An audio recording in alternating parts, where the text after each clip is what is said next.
How do you keep your motivation consistently high? How do you learn to persevere when the novelty is worn off and you're still some distance from your goal? We'll talk about that in a moment. The Irish poet William Butler Yeats once wrote a poem describing some of the unfortunate characteristics of the modern world. One of the things Yeats noticed was the fact that bad people seem to have the most energy, while good people become discouraged and doubtful of their own abilities. The best lack all conviction, while the worst are filled with a passionate intensity. Those are the words Yeats used. And it's true that we can look around the world and see all sorts of things happening that we might wish were not happening. And there are people working very hard to make those things happen for reasons that we might not admire. And when we see that, it's easy to start saying, what's the use? What hope do I really have? Why don't I just give up on all the things I've been trying to accomplish and just start taking it easy? Even people of strong character feel that way sometimes. All of us have moments like that.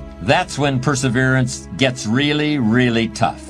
What's the answer? Well, you recall that during our discussion of goal setting, I asked you to list 5 categories for your long-term goals. What do you want to do? What do you want to be? What do you want to see? What do you want to have? Where do you want to go? Now I want you to add another one. With whom do you want to share? In other words, who are you working for besides yourself? In the first 5 categories, you were asked to focus exclusively on your own aspirations and why they were important to you. But now I want you to think in terms of other people. Who is depending on you? Who will benefit if you persevere and succeed? Who will suffer if you give up and stop trying? Who can you reach out to and help once you've achieved your goals?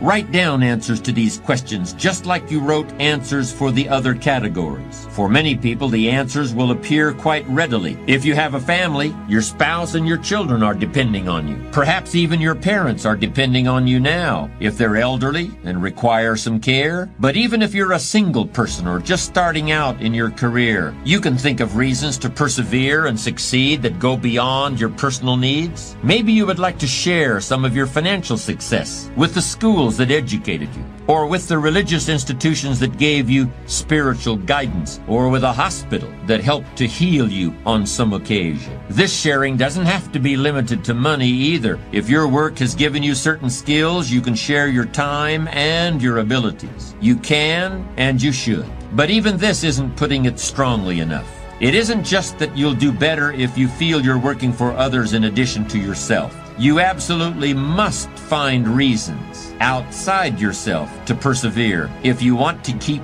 going when the going gets tough. Hemingway wrote, "A man alone hasn't got a chance." And that doesn't mean only that you need people to help you in life. It means also that you need people you can help. You need people who can become the real reasons for perseverance above and beyond your material possessions or your financial success. What's in it for me can only take you so far. What's in it for somebody besides me can take you as far as you need to go. In the last days of World War II, the American cruiser Indianapolis was sunk by an enemy submarine. This was one of the most tragic incidents of the war for American forces, in which hundreds of men lost their lives. Many who made it through the initial attack had to spend days and nights in the water before rescuers arrived. The experience of trying to stay alive in the water was so overwhelming that many people simply gave up. In fact, the survivors reported later that virtually everyone wanted to give up at one time or another, but whenever someone wanted to quit trying, the others would talk to him about the people back home who needed him, who were depending on him to survive. And if there was no one who was depending on him right then, they would talk about people in the future who would someday be needing him, people he hadn't met yet, people who hadn't even been born yet. They conjured up all sorts of reasons above and beyond simply surviving. This motivation beyond the self was the only motivation that was strong enough. And what was true in an extreme sense for those men in wartime is also true in all our lives, no matter what we're trying to accomplish. We began this discussion with some mention of racehorses and how the best of them can overcome any challenge in a race. People stay hungry too. We're hungry all our lives.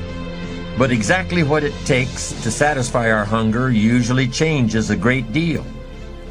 By the time we reach adulthood, some of us are hungry for wealth and power. Some of us are hungry for truth. Some people want everyone to love them. Others want everyone to fear them. But there's a fundamental challenge with all these appetites. None of them can ever be permanently satisfied. When it comes to wanting things, there's never any such thing as enough. And that can really get on our nerves. You get a new car, but in a couple of years, it's an old car. You get a new computer. It does everything real fast, certainly faster than the one your neighbor's got. But then a year goes by, and now your neighbor gets a computer that's even faster than yours. Where does it all end? There's really only one kind of person who's actually comfortable with the impossibility of satisfying his appetites. This is the person who wants that mysterious commodity called wisdom, whatever that is, and wants it more than all the cars and computers in the world. Wisdom, like the learning capacity of the human brain, is infinite. There will always be more to know, and there will always be plenty of room in your brain for everything you learn. Life is a paradise, really, if you're a person who genuinely wants wisdom. We all want to be successful, and I'm certainly in favor of that, but I've known some people who literally wanted all the money they could get. Not what the money could buy, but the money itself. The nickels, the dimes, the quarters. Wanting all the money in the world is like wanting to know all there is to know in the world. Except the man who wants all the money is miserable. He'll never get it all, and he'll never think he has enough.